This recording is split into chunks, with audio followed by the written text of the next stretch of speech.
Ma femme m'a dit, nous avons des vies séparées. Plus tard, je lui ai répondu, alors nous avons aussi des portefeuilles séparés.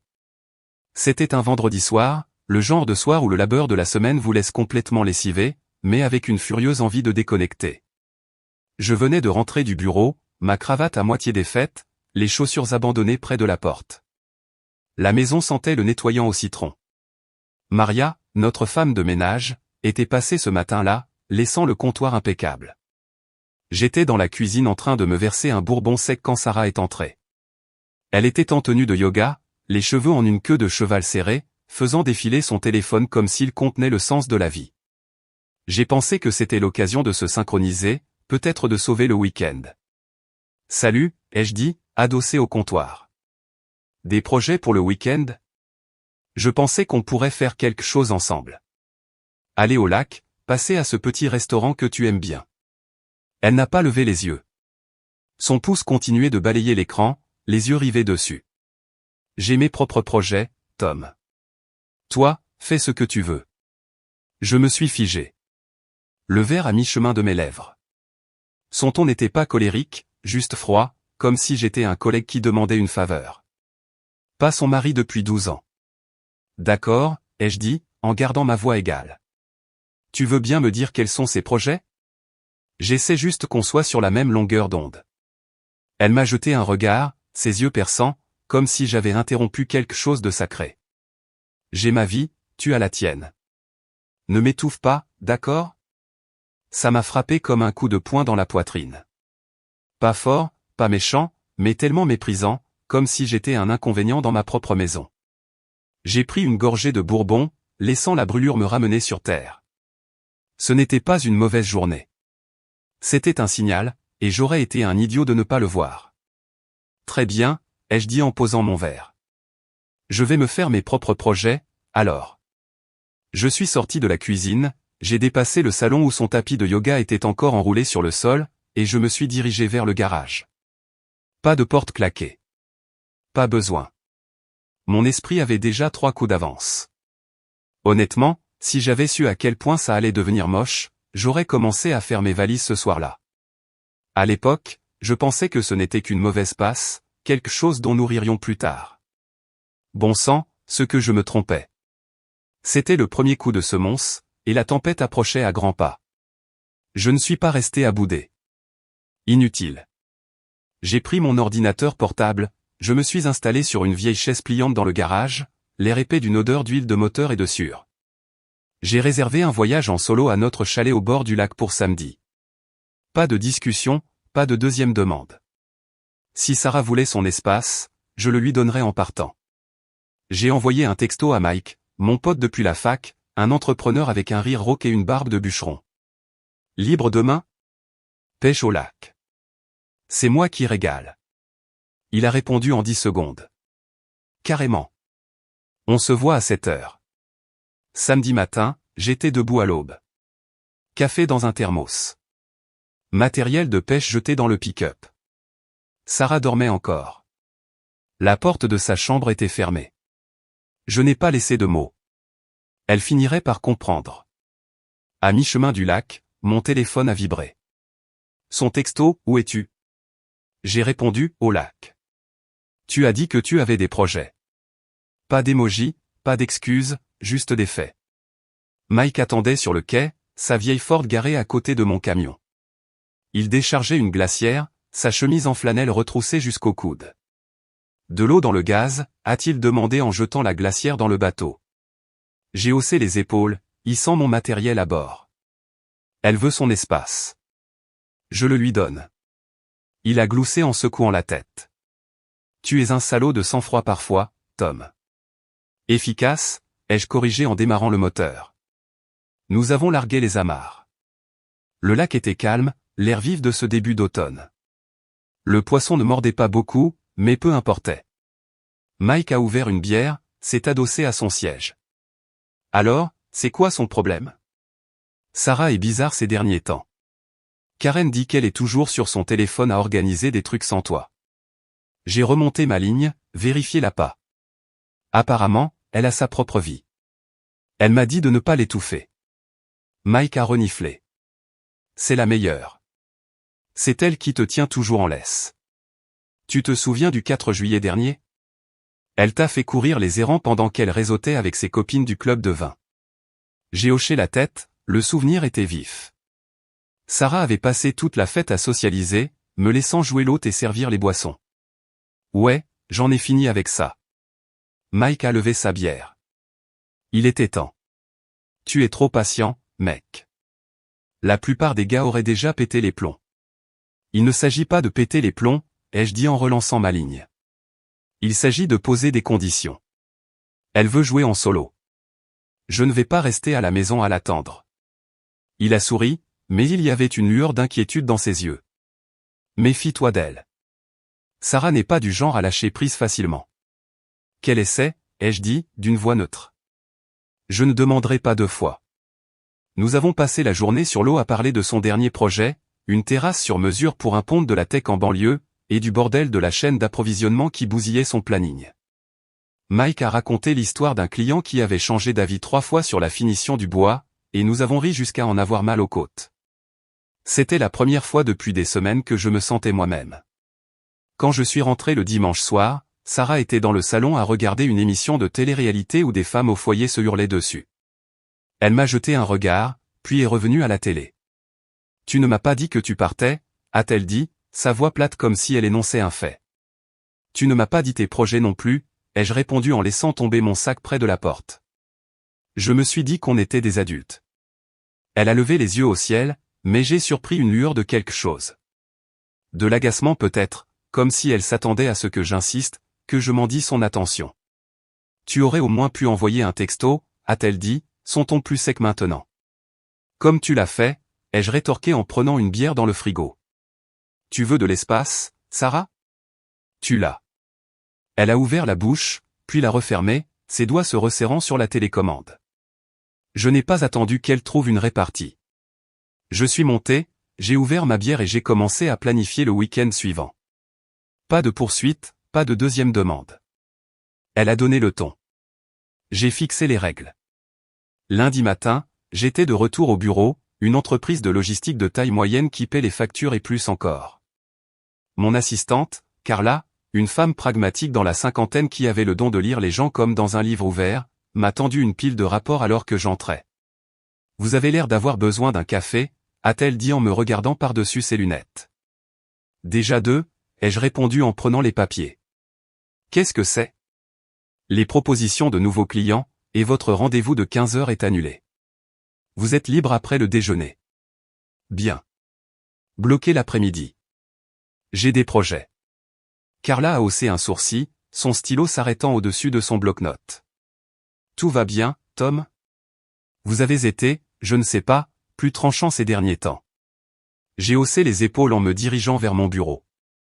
Je fixe juste mes priorités. Prévenez-moi si le client veut reprogrammer. Elle a hoché la tête, mais je l'ai surprise en train de me regarder alors que je fermais la porte. Carla n'est pas du genre à faire des commérages, mais elle remarque les choses. Je n'ai pas expliqué. Inutile. J'ai passé l'après-midi à réorganiser mon emploi du temps pour le mois suivant. Fini les week-ends ouverts à attendre que Sarah décide si nous sommes une équipe. J'ai réservé un voyage de golf avec Mike et quelques-uns de ses gars pour le week-end prochain, à 4 heures de route d'un parcours dont nous parlions depuis des années. J'ai aussi appelé mon comptable, Greg, un type qui parle comme s'il lisait le code des impôts pour le plaisir. Sépare nos comptes joints en comptes individuels, lui ai-je dit. Les personnels, pas ceux de l'entreprise. Je veux que ce soit propre. Tu es sûr, a demandé Greg, sa voix prudente. C'est une décision importante. J'en suis sûr, ai-je dit. Elle veut sa vie. Elle peut se la payer. D'accord, a-t-il dit après une pause. Tu sais qu'elle va piquer une crise quand elle verra ça. Qu'elle la pique, ai-je dit. Fais-le, c'est tout. Ce soir-là, je suis rentré et j'ai trouvé Sarah dans la cuisine en train de couper des carottes comme si elle l'avait insultée. La radio était allumée. Une chanson pop qu'elle détestait d'habitude. On dîne avec les Henderson demain, a-t-elle dit sans lever les yeux. Ne l'oublie pas, les Henderson sont nos voisins.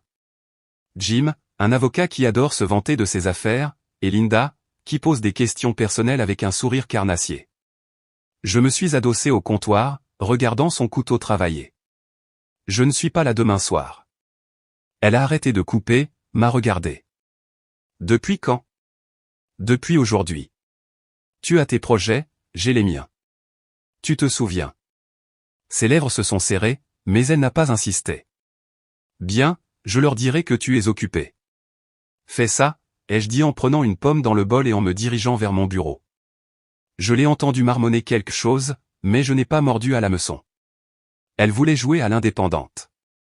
Je ne faisais que lui renvoyer l'appareil. Le lendemain soir, j'étais dans un bar du centre-ville avec Mike et son frère Dan, un mécanicien avec un rire de corne de brume et des mains tachées de graisse en permanence. L'endroit était bruyant, rempli de verres qui teintaient de sport à la télé. Nous parlions boulot, surtout des goulots d'étranglement de la chaîne d'approvisionnement, quand mon téléphone a vibré. Sarah, Linda demande où tu es. Qu'est-ce que je dis? J'ai répondu, dis-lui que je travaille. Profite de ta soirée. Puis j'ai mis mon téléphone en silencieux et j'ai commandé une autre tournée.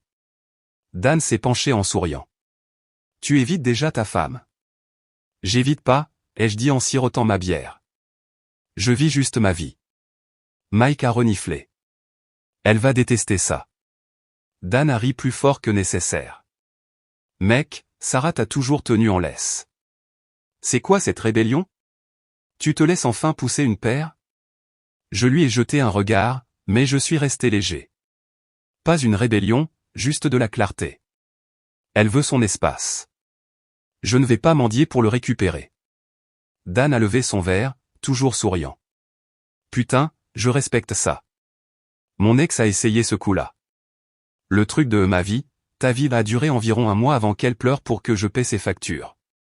Mike lui a donné un coup de coude. Ne porte pas la poisse. Tom la joue fine. Fine, c'est un mot, a dit Dan en se penchant en arrière. Fais juste gaffe qu'elle ne joue pas la carte de la victime. Les femmes comme ça, elles retournent la situation pour faire de toi le méchant. Ça n'arrivera pas, ai-je dit d'une voix ferme. Elle fixe les règles. Je fixe les limites. Mike a hoché la tête, mais ses yeux étaient sérieux. Tu es sûr d'être prêt pour les retombées? Sarah n'est pas vraiment du genre à vivre et laisser vivre. Elle apprendra, ai-je dit en finissant ma bière. Ou elle n'apprendra pas. Dans tous les cas, j'ai fini d'attendre. Quand je suis rentré, Sarah attendait dans le salon, les bras croisés, la télé en sourdine. Tu n'as même pas pu te montrer pour un seul dîner, a-t-elle dit, sa voix sèche. Tu ne m'as pas demandé de venir, ai-je répondu en accrochant ma veste. Tu m'as dit que j'avais des projets. Tu es ridicule, a-t-elle lâché. Ce sont les Henderson. Ce sont nos voisins. Alors c'est toi qui les reçois, ai-je dit en passant devant elle. Je ne suis pas ton plus un surcommande. Elle m'a suivi jusqu'aux escaliers, sa voix s'élevant. C'est quoi ton problème, Tom? Tu te conduis comme un con. Je me suis arrêté, me suis retourné. Mon problème, c'est que tu penses pouvoir gérer mon emploi du temps. Tu veux ton espace? Tu l'as. Mais ne t'attends pas à ce que je reste assis à attendre une invitation. Ses yeux se sont plissés, mais elle n'avait pas de répartie. Tu rends les choses plus difficiles qu'elles ne le sont, a-t-elle dit, sa voix basse, presque suppliante. Non, ai-je dit en la fixant. C'est toi qui as fait ça. Je suis monté, j'ai fermé la porte et j'ai commencé à faire ma valise pour le voyage de golf. Si elle pensait que je bluffais, elle était sur le point d'apprendre le contraire. Une semaine plus tard, nous étions à un barbecue chez Mike. Son jardin était bondé. Amis, voisins, quelques gars de son équipe de construction. L'air sentait le burger grillé, le charbon de bois et l'herbe coupée. Sarah était là, discutant avec la femme de Mike, Karen, une femme bruyante et chaleureuse qui avait toujours une histoire à raconter. J'étais près du grill à retourner des burgers, une bière à la main, quand Sarah s'est approchée, un verre de vin pendant à ses doigts. Tu t'amuses, a-t-elle demandé, son ton léger mais avec cette pointe que je ne connaissais que trop bien. Ouais, ai-je dit sans lever les yeux. Et toi? Elle s'est penchée assez près pour que je sois le seul à entendre. Tu me mets dans l'embarras, Tom. Tu as à peine dit deux mots à qui que ce soit. J'ai posé les pinces, me suis tourné vers elle. Je suis là, non? Ou est-ce que je dois faire un spectacle pour toi maintenant? Son sourire n'a pas vacillé, mais ses yeux sont devenus froids. Ne fais pas de scène. Je me suis rapproché, gardant ma voix basse mais claire, assez forte pour que Mike, Karen et quelques autres à proximité puissent t'entendre. Je ne fais pas de scène, Sarah. Mais mettons une chose au clair. Je suis ici parce que j'ai choisi de l'être, pas parce que tu as claqué des doigts. Si c'est un problème, on pourra en parler plus tard. Seul. Mike a jeté un regard, un sourcil levé. Karen a toussé dans son verre, ses yeux faisant la navette entre nous. Un gars de l'équipe de Mike, Tony, un type sec avec un bouc, a gloussé. Le visage de Sarah s'est crispé, mais elle n'a pas insisté. Elle est retournée vers Karen, son rire un peu trop fort, comme si elle essayait de prouver qu'elle n'était pas déstabilisée. Karen s'est penchée, sa voix basse, mais pas assez. Tout va bien, Sarah? Vous avez l'air tendus tous les deux. Sarah a balayé la question d'un geste de la main, son sourire crispé. Oh, tu sais, Tom, il est juste dans une de ses humeurs. J'ai retourné un autre burger. J'ai gardé ma voix calme, mais assez forte pour porter. Ce n'est pas une humeur, Sarah. Juste de la clarté. Tu devrais essayer un jour. Tony a reniflé en levant sa bière. Putain, mec. Tu ne rigoles pas, Karen lui a lancé un regard, puis s'est tournée vers Sarah. Allez, allons prendre un autre verre. Laissons les garçons jouer avec leur grill. Sarah l'a suivi, mais je l'ai surprise en train de regarder en arrière, la mâchoire serrée. Mike s'est approché, me tendant une autre bière. C'était bien joué. Il fallait que ce soit dit, ai-je marmonné en vérifiant les burgers. Fais gaffe, a-t-il dit en plaisantant à moitié. Elle a ce regard de quelqu'un qui prépare un mauvais coup. Qu'elle prépare ce qu'elle veut, ai-je dit. J'en ai fini de jouer en défense. Ce soir-là, je ne suis pas rentré avec Sarah. Je lui ai dit que j'avais une réunion tôt le lendemain et j'ai pris mon camion. Elle n'a pas discuté, mais j'ai vu sa mâchoire se contracter alors qu'elle montait dans sa voiture. Elle n'était pas habituée à ce que je trace des limites en public. Tant mieux. Qu'elle s'adapte. Le lendemain soir, j'étais invité à un dîner client dans un steakhouse du centre-ville, un truc de dernière minute pour conclure un accord avec une nouvelle compagnie de transport. Sarah a insisté pour venir, disant que c'était bon pour le réseautage. Je n'ai pas discuté. Elle avait déjà participé à ce genre d'événement et elle savait charmer une salle quand elle le voulait, mais j'étais sur mes gardes. Le dîner se tenait à une longue table. Moi, Sarah, mon client Jim, sa femme Hélène, et Carla qui était venue prendre des notes. Jim était un type bruyant et amical. Tout empoigné de main et mauvaise blague. Hélène était plus calme, observant tout le monde comme si elle prenait des notes mentales. Au milieu du plat principal, Sarah s'est penchée sur la table, sa voix douce mais acerbe. Tom a été si occupé ces derniers temps, Jim. Je le vois à peine.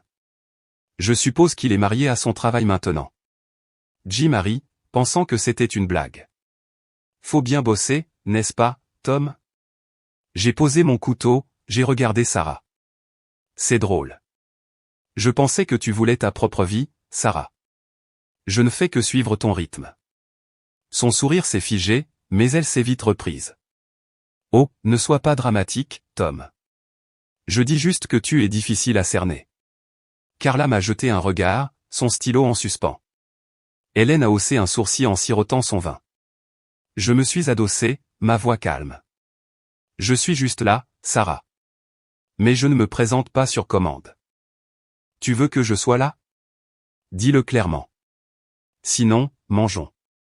Jim s'est raclé la gorge, essayant de détendre l'atmosphère. Alors, Tom, à propos de cette nouvelle route dont on discutait. Sarah l'a coupé, son rire forcé. Oh, Jim, ne fais pas attention à Tom. Il s'adapte juste à quelques changements. Je l'ai regardé, ma voix stable. Non, Sarah. Je pose des conditions. C'est différent. Je me suis tourné vers Jim. Parlons des routes. J'ai les chiffres sous la main. Carla m'a lancé un regard, mi-impressionné, mi-inquiète. Hélène s'est penchée vers Sarah, sa voix basse. Ça va, ma belle? Ça avait l'air un peu sec. Sarah a balayé la remarque, mais son sourire était fragile. C'est juste Tom qui fait son Tom. Je n'ai pas réagi. J'ai fini le dîner, conclu l'affaire avec Jim, et je suis rentré seul, disant à Sarah que j'avais de la paperasse à finir. Elle n'a pas discuté, mais je pouvais sentir son regard sur moi alors que je marchais vers mon camion. Le lendemain matin, j'ai appelé une agente immobilière, Diane, une femme vive dans la quarantaine qui avait vendu un entrepôt pour mon entreprise l'année précédente. Je l'ai rencontrée dans un café près du bureau, un petit endroit qui sentait l'expresso brûlé. Elle a fait glisser un dossier sur la table remplie d'annonces pour des appartements en centre-ville. « Vous déménagez ?» a-t-elle demandé en remuant son latte. C'est soudain. Pas soudain, ai-je dit en feuilletant les pages. Juste pragmatique. J'ai besoin de quelque chose près du travail, une chambre, sans chichi. Elle a hoché la tête, ses yeux curieux mais professionnels. D'accord, j'ai 3 endroits à vous montrer demain. Des détails que je devrais connaître? Vous et Sarah partagez le temps? Juste moi, ai-je dit en fermant le dossier. Gardez ça discret. Je m'occuperai du reste. Diane a haussé un sourcil mais n'a pas insisté. Compris. Je vous enverrai les adresses par texto. Ce soir-là, Sarah était à la maison quand je suis rentré, assise à la table de la salle à manger avec un verre de vin et son ordinateur portable. « Tu es en retard », a-t-elle dit sans lever les yeux. « J'avais une réunion », ai-je dit en prenant une bouteille d'eau dans le frigo. « Quoi de neuf ?»« Rien », a-t-elle dit, sa voix sèche. « Je pensais juste que tu voudrais savoir que je sors avec Karen demain. » Soirée fille. « Ça a l'air sympa », ai-je dit en me dirigeant vers mon bureau. « Amuse-toi bien. » Elle a fait une pause comme si elle attendait que je demande des détails. Je ne l'ai pas fait. J'ai fermé la porte et j'ai commencé à faire des recherches sur les appartements que Diane avait envoyés. Avant d'aller me coucher, j'en avais choisi un endroit propre et moderne avec de grandes fenêtres et une vue sur la ville. J'ai envoyé un texto à Diane pour organiser une visite. Le lendemain, j'ai visité l'appartement avec Diane. C'était parfait. Parquet, agencement ouvert, à quelques pas du bureau. J'ai signé le bail sur le champ, lui disant que j'emménagerais la semaine prochaine. Vous êtes rapide, a dit Diane en me tendant les clés. Toujours, ai-je dit en les empochant. Merci pour votre rapidité. Quand je suis rentré à la maison, Sarah était dans le salon, faisant défiler son téléphone. Tu es encore en retard, a-t-elle dit, son ton sec. J'avais une réunion, ai-je dit en prenant une bière. J'ai signé un bail aujourd'hui. J'emménage au centre-ville la semaine prochaine. Elle s'est figée, son téléphone tombant sur ses genoux. Quoi? Tu m'as entendu, ai-je dit, adossé à l'encadrement de la porte. Tu veux ta vie? Je te la donne. Je ne serai plus dans tes pattes. Tu déménages. Sa voix était sèche, mais il y avait une fissure dedans, comme si elle ne s'attendait pas à ce que je voie son bluff. Ouais, ai-je dit. Je couvrirai ma moitié de l'hypothèque jusqu'à ce qu'on règle la question de la maison. Tu te débrouilles pour le reste. Elle s'est levée, son visage un mélange de colère et de panique. Tu ne peux pas faire ça, Tom. Nous sommes mariés. On n'en a pas l'impression, ai-je dit en prenant une gorgée. Tu as fixé les règles. Je ne fais que les suivre. Tu es ridicule, a-t-elle lâché en s'approchant. Tu jettes 12 ans par la fenêtre pourquoi? Une mauvaise semaine? Pas une semaine, ai-je dit en la fixant. Un schéma. J'en ai fini avec ça. Elle n'avait pas de répartie. Je suis monté, j'ai commencé à faire un sac. Elle ne m'a pas suivi. Les pics de Sarah sont devenus plus acérés après ça. Elle laissait tomber des commentaires au dîner. De petites attaques déguisées en humour. Oh, Tom est trop occupé pour nous maintenant, disait-elle à des amis, en riant comme si de rien n'était. Ou elle oubliait de me parler de projets, puis agissait comme si c'était moi qui n'assurais pas. Je n'ai pas mordu à l'hameçon. J'ai juste continué à avancer. Un soir, nous étions au restaurant avec sa collègue, Rachel, et le mari de Rachel, Paul. Rachel est une pipelette, toujours en train de parler de son dernier projet marketing. Paul est plus calme, un gars de la tech qui observe plus qu'il ne parle. Sarah était en grande forme, tout en sourire et en charme, mais je connaissais sa stratégie. Elle me mettait en valeur pour mieux me démolir. Et bien sûr, au milieu des entrées, elle s'est penchée sur la table, sa voix dégoulinant de fausse gentillesse. Tom a été si indépendant ces derniers temps. Je le vois à peine. Je suppose qu'il a mieux à faire. Rachel a ri, pensant que c'était une blague. Paul a siroté son vin, ses yeux se posant sur moi. J'ai posé ma fourchette, j'ai regardé Sarah. C'est drôle, je pensais que tu voulais ta propre vie. Je ne fais que respecter ça. Son sourire a vacillé, mais elle s'est vite reprise. Oh, allez, Tom. Ne sois pas si susceptible. Je me suis adossé, ma voix calme mais sèche. Je ne suis pas susceptible. Je ne suis juste pas là pour ton divertissement. Si tu as quelque chose à dire, dis-le. Sinon, mangeons. Les yeux de Rachel se sont écarquillés. Paul a toussé, cachant un sourire. On dirait que vous avez besoin d'un médiateur, a dit Paul, sa voix sèche. Ou d'un arbitre. Sarah lui a lancé un regard, mais a gardé son sourire. Oh, Paul, c'est juste Tom qui fait son cinéma. Pas du cinéma, ai-je dit en la coupant. De la clarté. C'est différent. Rachel a essayé de changer de sujet, divagant sur une nouvelle campagne qu'elle proposait. Paul s'est penché vers moi, sa voix basse. Ça va, mec? C'était intense. Ça va, ai-je dit, en gardant les yeux sur Sarah. Je pose juste des limites. Rachel a attrapé la fin de la conversation, son sourire s'effaçant. Sarah, tu es sûre que tout va bien? Tu as l'air sur les nerfs. Sarah a balayé la question, son rire forcé. C'est bon. Tom est juste d'humeur massacrante. Je n'ai pas réagi. J'ai mangé, payé ma part de l'addition et je me suis levé. Je commence tôt demain, ai-je dit. Amusez-vous bien. Rachel m'a rattrapé sur le parking. Et, Tom, attends. Tout va bien? Sarah est différente ces derniers temps. Différente comment, ai-je demandé en déverrouillant mon camion. Elle a hésité, regardant vers le restaurant. Je ne sais pas, dominatrice peut-être. Elle parle toujours de toi comme si je ne sais pas, comme si tu ne faisais pas ta part. J'ai hoché la tête, gardant un visage neutre. Elle a son propre récit. Je ne joue juste plus le jeu, Rachel a hoché la tête, incertaine. Prends soin de toi, d'accord?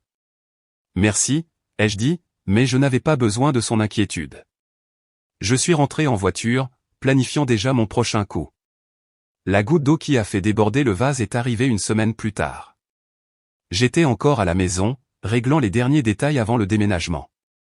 Je venais de raccrocher avec un client au sujet d'une livraison retardée, faisant les 100 pas dans le salon quand Sarah est entrée, tenant son téléphone comme une arme. « Tom, il faut que je te parle », a-t-elle dit assez fort pour interrompre mon appel. J'ai levé un doigt, continuant de parler. « Oui, Jim, je vais vérifier le manifeste et je te rappelle. » Elle n'a pas attendu. J'ai besoin d'argent pour le week-end au spa avec Karen. C'est la semaine prochaine.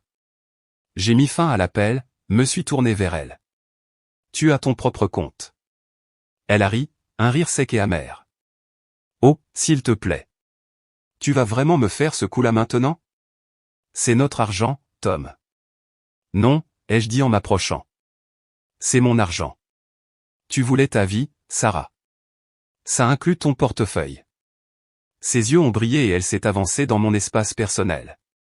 Voix basse. Tu es mesquin. Tout le monde sait que c'est toi qui as le gros salaire. Je n'ai pas bronché. Alors utilise ton salaire. Je ne suis pas ton distributeur de billets. Tu es incroyable, a-t-elle lâché, sa voix s'élevant.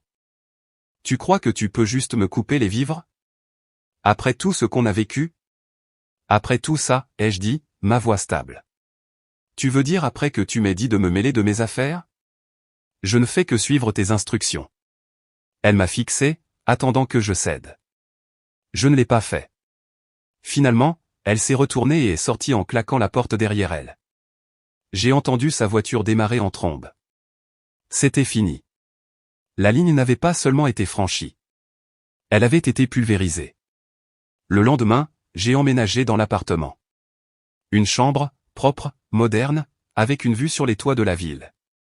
Je ne l'ai pas dit à Sarah avant que ce soit fait.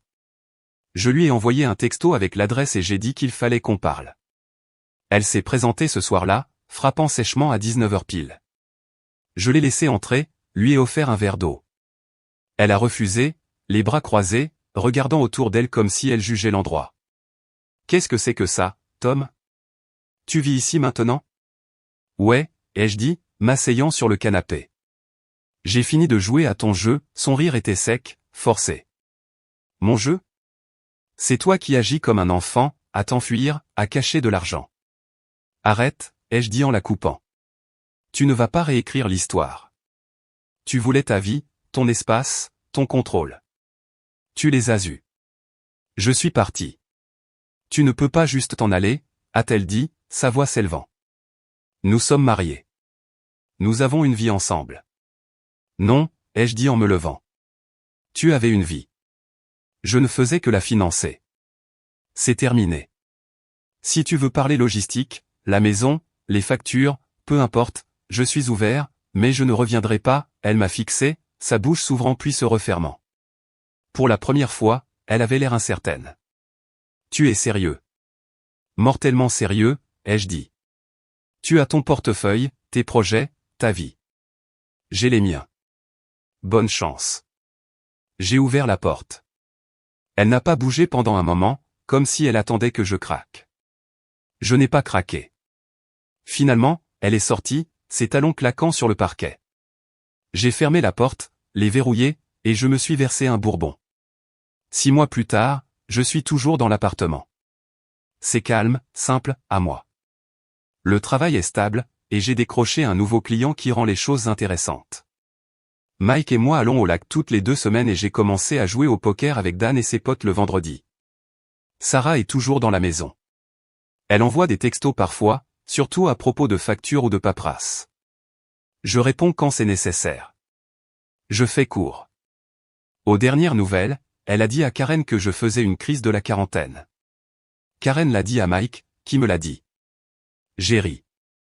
Si c'est ça une crise, c'est la meilleure que j'ai jamais eue. Je ne fuis pas, je ne poursuis pas, je ne mendie pas. Je vis, tout simplement, et ça fait un bien fou.